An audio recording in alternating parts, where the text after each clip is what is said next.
Welcome back to Bite-Sized Breakthroughs, the podcast where we dissect the latest and most impactful research in computer science. I'm your host, Alex Askwell, and today we're diving deep into a seminal paper, Trust Region Policy Optimization, authored by Schulman, Levine, Moritz, Jordan, and Abil. With me today are two experts, Dr. Paige Turner, a lead researcher in reinforcement learning, and Prof. Wed Spectrum, an authority on the broader implications of AI research. Welcome, both. Thanks for having me, Alex. Pleasure to be here. So, Paige, let's start with some context. What was the landscape of policy optimization in reinforcement learning before this paper, and what were the key challenges? Certainly, Alex. Before TRPO, the field was largely dominated by three main approaches. First, there were policy iteration methods, which work by alternating between evaluating the current policy and then improving it based on that evaluation. Then there were policy gradient methods that focused on directly estimating the gradient of the expected return, the total cumulative reward, and then updating the policy in that direction. Finally, we had derivative-free optimization methods, like the cross-entropy method, CEM, and covariance matrix adaptation, CMA, which treat the whole process as a kind of black box optimization of the policy parameters. While these derivative-free methods could work well for simple problems, like playing Tetris, they lacked strong sample complexity guarantees and generally don't scale to high-dimensional problems. Existing gradient-based methods and approximate dynamic programming, ADP, often struggled to consistently beat even basic random search, especially with complex, high-dimensional policies like neural networks. This is what motivated the need for a more robust and scalable approach. Prof. Spectrum, how did this situation impact the broader field of AI at the time? Well, the inconsistent performance of these policy optimization methods was a real bottleneck. We had these very powerful function approximators, like neural networks, and the theory of gradient-based optimization for supervised learning, but we were struggling to use them effectively in reinforcement learning. This limited our ability to tackle complex real-world problems where you don't have nicely labeled data and have to learn through trial and error. It meant a lot of the smart agents we were building often failed to get much smarter at all. So TRPO was developed in response to this limitation. Paige, can you highlight the core contribution of the paper and what it innovated compared to previous approaches? Absolutely. The core contribution of TRPO is that it provides a practical and theoretically grounded algorithm for policy optimization, which guarantees monotonic improvement. Monotonic improvement means that at each iteration, the policy is guaranteed to either improve its performance or at least stay the same. This is achieved through a novel combination of theoretical underpinnings and practical approximations. The key innovations are several-fold. First, we extended the theoretical policy improvement bounds, which were previously defined for so-called mixture policies, to general stochastic policies, making the algorithm broadly applicable. We did this using a coupling argument. Second, we moved from using a fixed penalty coefficient when updating the policy, as in methods like natural policy gradient, to using a trust region constraint based on the KL divergence. This constraint provides a more robust mechanism for controlling the update size. Finally, to implement this in practice, we introduced a number of techniques for estimating the gradient, including the usage of an analytic Fisher information matrix, M, to implement this algorithm. And we demonstrated this algorithm on both simulated robotic tasks and Atari games, and showed the algorithm's flexibility. That sounds significant. Let's unpack that a bit. You mentioned a trust region and KL divergence. Could you elaborate on what that entails and how it differs from other methods? What does it mean for monotonic improvement? Certainly, Alex. The idea of a trust region is very intuitive. It means we limit the change we make to our policy at each update to a certain radius. The KL divergence, or Kullback-Leibler divergence, is a measure of how different two probability distributions are.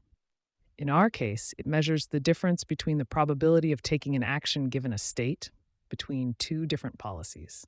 The trust region constraint ensures that the new policy's action probabilities are not too different from the old policies, preventing large, potentially detrimental updates. This is different from methods that use a fixed penalty, where we might penalize big changes using a coefficient. The coefficient is something we have to tune, and if it's too small, we take tiny steps, and if it's too large, our updates can be unstable. With TRPO's KL divergence constraint, we have a more robust mechanism to choose step size. This approach is a key part of what gives TRPO its guaranteed monotonic improvement. Essentially, we ensure that each update is going to bring us closer to our optimum, or at the very least, not move us further away. So instead of tuning a penalty coefficient, you're tuning the size of a region of trust around the current policy. How is this trust region defined in a concrete sense? Exactly. The trust region is defined as all the new policies, denoted pi new, whose average KL divergence from the current policy pi old over all states we might encounter is less than a value we call delta daba. We set a maximum acceptable level of divergence to constrain how much the policy changes in each iteration. That's a clear explanation. And how is this KL divergence calculated practically? That's where things get a little technical. Calculating this KL divergence over every possible state is computationally infeasible. Therefore, TRPO makes use of what we call a surrogate objective function and a sampling-based method to estimate KL divergence. The surrogate objective function is actually a local approximation of the true policy performance. We calculate the policy performance using the state visitation frequencies of our current policy.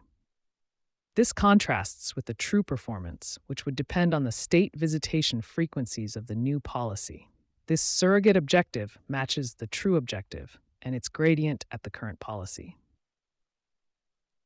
So practically speaking, instead of directly computing this average KL divergence, we approximate it using Monte Carlo simulation with sampled trajectories from the environment. So you're not directly computing KL divergence, you're estimating it using samples. Let's go into those sample-based estimation procedures, specifically the single path and vine methods. How do they differ, and what are the implications? Right.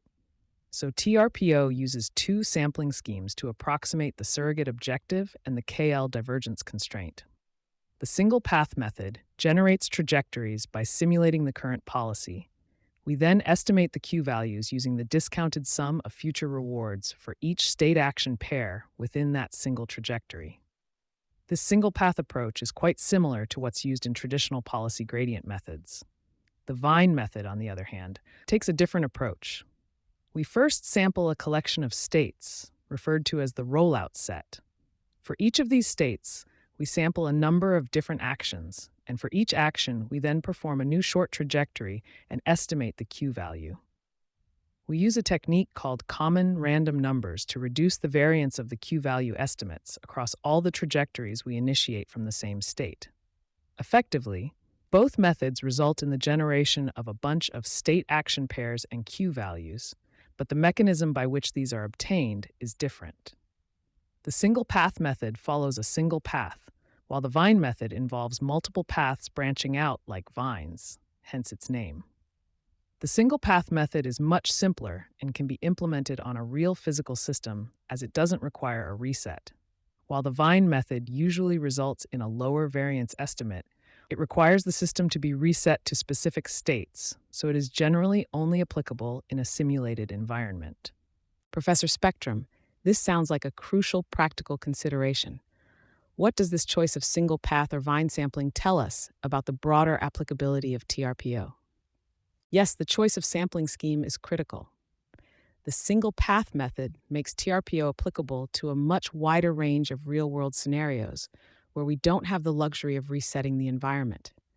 Think about training a robot that interacts with its surroundings. We can't just reset the world to a specific state. However, in simulation, we often do have this ability to reset, and in these settings, we can take advantage of Vine's reduced variance. So, the fact that TRPO offers both options makes it a really flexible tool. Okay, so we've covered the sampling methods. Now let's zoom in on the optimization itself. How is this constrained optimization problem solved in practice? Right, so the core of TRPO is solving this constrained optimization problem, maximizing the surrogate objective subject to the KL divergence constraint. We don't solve this optimization problem directly. Instead, we compute the gradient of our surrogate objective. Then we construct the Fisher information matrix, VM, which provides a second-order approximation of the KL divergence constraint. Crucially, we compute this matrix analytically rather than from an empirical estimate. This analytical FIM is more efficient and robust. We then use the conjugate gradient algorithm to solve for a search direction that considers both the gradient and our KL divergence constraint. Finally, we perform a line search, starting from a maximum step size based on the KL constraint that reduces the step size until we observe that both the surrogate objective improves and the KL constraint is met. This line search step is a crucial part of the algorithm. It ensures that we take a step that both maximizes improvement and also does not step outside of the trust region defined by the KL constraint. The analytical Fisher information matrix seems like an important detail. Can you elaborate on how that's computed? Yes, the analytical FIM is a clever trick for making TRPO more efficient and robust. Instead of directly estimating the FIM using the covariance of the gradients, we analytically compute the Hessian of the KL divergence. So instead of computing the gradient of a loss and then taking the covariance of those gradients across samples, we analytically compute the second derivative of the KL divergence, which integrates over all possible actions, which is more efficient and robust. This approach allows us to avoid the computational burden of calculating a dense Hessian and storing a large number of policy gradients. Instead, we just need to compute a matrix vector product, which is much more computationally efficient and memory-friendly. The result is that we can use a relatively small batch of sample data to compute this matrix and then get a robust estimate of the FIM. That's a great explanation, Paige. So let's move on to the experiments. Can you describe the setup and what were the main results? Of course. We designed our experiments to investigate three main questions. First, we wanted to compare the single-path and vine sampling procedures. Second, we wanted to compare TRPO to previous methods, notably natural policy gradient, to highlight the impact of the KL divergence constraint. And third, we wanted to test the scalability of TRPO on complex tasks. We had two primary experimental domains, robotic locomotion tasks and Atari game playing. For robotic locomotion, we used the MuJoco simulator to model three different 2D robotic systems. These were a swimmer with 10-dimensional state space and 2D control, a hopper with a 12-dimensional state space and 3D control, and a walker with a 20-dimensional state space and 6D control. We trained each of these models using both single-path and vine TRPO, and also compared the results to several other approaches, including natural gradient, a few gradient-free methods, CEM and CMA, and a variant of TRPO that used an empirical FIM instead of an analytic one. For Atari, we used 7 different games from the arcade learning environment, using raw pixel inputs to the policy networks. This allowed us to test the algorithms on complex, high-dimensional tasks. Our results showed that both single-path and vine TRPO solved all of the locomotion tasks and achieved competitive results on the Atari games, often outperforming other methods such as natural gradient and gradient-free optimization methods. We showed specifically that in the robotic locomotion tasks, the single-path and vine TRPO consistently achieved better performance compared to methods like natural gradient that rely on a fixed penalty. We also showed empirically that using the average KL constraint was approximately as effective as a max KL constraint, despite being easier to compute. Professor Spectrum, what's the significance of achieving robust control in these diverse domains? Well, the fact that a single algorithm with relatively simple rewards and a general-purpose neural network can learn complex skills like swimming, hopping, and walking, as well as playing different Atari games, highlights the generality and the potential impact of TRPO. It demonstrates that it is possible to build artificial intelligence that can adapt to diverse tasks without relying on specialized architectures. And this flexibility is something that was hard to find with earlier reinforcement learning algorithms. Right. Let's dig into the specifics of the results. You mentioned that TRPO outperformed natural policy gradient in robotics tasks. What were the specific metrics where this difference was most apparent? Indeed, in the robotic locomotion tasks, the key metric was the total reward accumulated over each episode. The reward was specifically designed to encourage forward progress and penalize control effort and impacts of feet in the walker. The results clearly show that both single path and Vine TRPO were able to consistently solve all of these problems and did so significantly faster than natural gradient and the other methods. For example, with the hopper, natural gradient was unable to generate hopping and walking gaits that made forward progress, and instead would converge to the trivial solution of standing in place, which had a score around -1. Both TRPO algorithms achieved scores above 1 on the hopper and scores above 3 on the walker, demonstrating significantly better policy optimization. This illustrates the benefit of the robust step size control offered by the KL divergence constraint as opposed to the fixed penalty coefficient that's used in natural policy gradient. Methods like CEM and CMA also failed to show robust learning on these larger scale problems, which demonstrates how they don't scale well with the number of parameters. We also showed empirically that using the analytic FIM in TRPO had similar performance, but reduced the computational burden compared to a variant that used empirical FIM, demonstrating the efficiency of this approach. And what about the Atari games? How did TRPO fare there, and how did it compare with prior methods? In Atari, we used the average game score as our primary metric. The performance did vary across the games, but overall, TRPO demonstrated competitive results. For some games like Enduro and Qbert, our method actually outperformed the previous state-of-the-art, which had used a combination of Monte Carlo tree search and supervised learning, while underperforming on other games. However, it's worth noting that the methods used in the previous state-of-the-art were specifically designed for the Atari domain. In contrast, TRPO was designed as a general-purpose policy search algorithm that can be applied to a variety of tasks and was not designed specifically for image-based Atari game playing. Thus, what our Atari results demonstrate is the wide applicability of TRPO and show it can perform well on complex, high-dimensional tasks using raw pixel input without having to be adapted to any specific domain. We did see some differences between the single path and Vine variants, with Vine generally having higher performance, but more variability, indicating that it could sometimes be more sensitive to parameter settings and initializations. Both performed well overall. That's a good point about the generality of TRPO, not having to be designed for a specific domain. Now let's talk about limitations. What are the drawbacks of TRPO, and what avenues for improvement do they suggest? Well, there are a few key limitations. First, the Vine method requires the ability to reset the environment to specific states, which limits its applicability in real-world settings where such resets are not feasible. Second, TRPO, especially when using the Vine method, can be computationally expensive due to the large number of environment interactions it requires. Third, while TRPO demonstrated good performance in Atari, it didn't reach state-of-the-art on all the games, which suggests that there is room for improvement. Finally, it's still quite sample inefficient compared to model-based reinforcement learning methods. This is particularly relevant in situations where getting samples from the environment is expensive, as in real-world applications. These limitations highlight the areas that future work could focus on, such as exploring more efficient sampling strategies and combining TRPO with model learning methods. Professor Spectrum, from your perspective, what do you see as the most important avenues for future research inspired by this paper?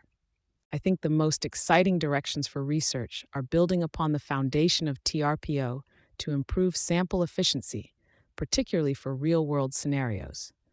This could mean incorporating model learning or combining TRPO with more advanced exploration techniques.